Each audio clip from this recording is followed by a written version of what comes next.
তো আমি আমার পার্টিকে সংগঠনকে শক্তিশালী করার জন্য কাজ করি। और গণতন্ত্রে অন্যান্য সংগঠনগুলিও শক্তিশালী থাকুক और গঠনমূলক বিরোধিতা ভূমিকা পালন করুক, সেটা আমি চাই। और কোনো দলের মধ্যে অস্থিরতা হোক, সেটা আমি অ্যাজ এ কোনো পার্টির প্রেসিডেন্ট হিসাবে কল্পনা করি না।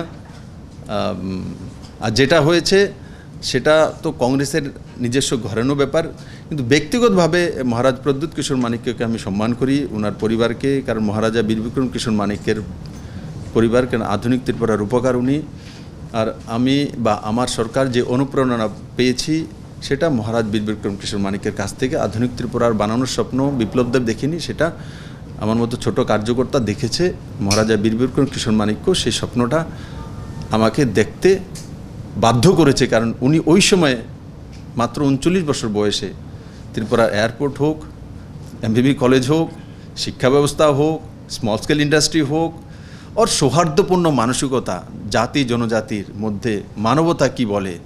যখন বাংলাদেশ থেকে একসময় এসেছিল রিফিউজি লোক, তো রাজবাড়ির মধ্যে, আরে দেশের মধ্যে কজন রাজা আছে যে রাজবাড়ির মধ্যে মায়েদেরকে বোনদেরকে থাকতে দিয়েছে বলুন তো।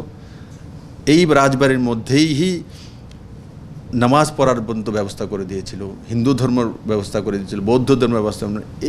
এই উদাহরণ তাদের পরিবারে রয়েছে। আমি ব্যক্তিগতভাবে ওনাকে সম্মান করি, কিন্তু পার্টির যে বিষয়গুলো সেটা কংগ্রেসের ঘরানার বিষয়। আমি এই বিষয়ে কোনো কিছু বলব।